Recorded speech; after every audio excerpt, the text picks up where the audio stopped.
গেল ২ বছরে আমরা যদি একটা বিষয় চিন্তা করি যে আমাদের যে হোম সিরিজগুলো হয়েছে সেসব হোম সিরিজে কিংবা বিপিএল একটা অলিখিত নিয়ম হয়ে গেছে যে সাকিব আল হাসানের ব্যানার পোস্টার নিয়ে কেউ যদি মাঠে ঢুকতে যাচ্ছেন তাকে বাধা দেওয়া হচ্ছে।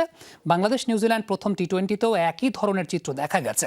সাগরিকা স্টেডিয়ামের ২ নম্বর গেটে ছিঁড়ে ফেলা হয়েছে সাকিবের নাম সম্বলিত পোস্টার।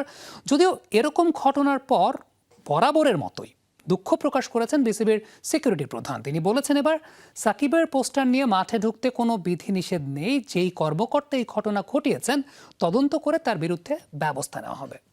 ভালোবাসি সাকিব, সাকিব তুমি সেরা, এমন নানা কথার এই প্লে কার্ডগুলো ছিঁড়ে পড়ে আছে। দেশে ফ্যাসিস্ট সরকারের পতনের পর থেকেই যে কোনো স্টেডিয়ামেই যান না কেন এই চিত্রটা যেন একেবারে কমন একটি চিত্র। এই ছবিগুলো বাংলাদেশ এবং নিউজিল্যান্ড প্রথম টি-20 চলাকালীন চট্টগ্রামের সাগরিকা স্টেডিয়ামের ২ নম্বর গেটে নেয়া। এদিনও সাকিব আল হাসানের প্ল্যাকার্ড নিয়ে মাঠে ঢুকতে পারেনি দর্শকরা।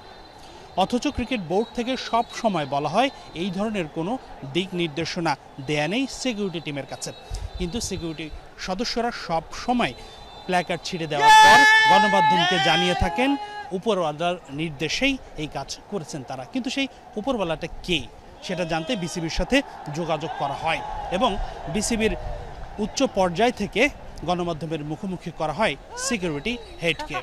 তিনি দিয়েছেন ঘটনার ব্যাখ্যা, ডিফেন্ড করেছেন নিজেকে। শুধু সাকিব আল হাসান নয়, যে কোনো প্রাক্তন ক্রিকেটারদেরকে কেউ স্মরণ করে, কেউ পছন্দ করে, কেউ যদি তার সম্পর্কে কোনো পোস্টার নিয়ে আসে বা কোনো ব্যানার নিয়ে আসে, অবশ্যই তাকে আমরা আটকানোর কথা না। এবং এ ব্যাপারে ইনস্ট্রাকশন হচ্ছে যে আইসিসি নিয়ম অনুযায়ী কোনো বৈষম্যপূর্ণ কোনো কথা, উস্কানিমূলক কথা বা এমন কোনো কিছু যেটা মানে বর্ণ বৈষম্যমূলক অথবা উস্কানিমূলক বা এই ধরনের কোনো কিছু হলে সেটাই আটকানো হবে যদি এটার কোনো ব্যত্যয় হয়ে থাকে। কারণ যেহেতু আপনি আমাকে জিজ্ঞেস করেছেন, তার মানে কোনো ব্যত্যয় হয়েছে বা আমরা মনে করছি যে হয়েছে, কারণ আপনি আমাকে বললেন। কোনো ব্যত্যয় হয়ে থাকলে এটা যে করেছেন উনি তার ব্যক্তিগত উদ্যোগে করেছেন, কেন করেছেন সেটা আমরা ফাইন্ড আউট করব। আমি অলরেডি সিসিটিভি ফুটেজ বের করতে বলেছি। গণমাধ্যমের কাছ থেকে এমন অভিযোগ পাওয়ার পর, গণমাধ্যমের সাথে কথা বলার পর বিসিবির সিকিউরিটি প্রধান এসেছেন সরেজমিনে ২ নম্বর গেটে। এখানে যারা নিরাপত্তার দায়িত্বে আছেন তাদের সঙ্গে কথাও বলেছেন। ভবিষ্যতে আর এই ধরনের ঘটনা ঘটবে না এমন প্রতিশ্রুতি দিয়ে দর্শকদের সাকিব আল হাসানের কার্ড নিয়ে মাঠে আসার জন্য আমন্ত্রণ জানিয়েছেন বা কথা দিয়েছেন সাকিব ভক্তরা ভবিষ্যতে আর এমন বিড়ম্বনায় পড়বেন না।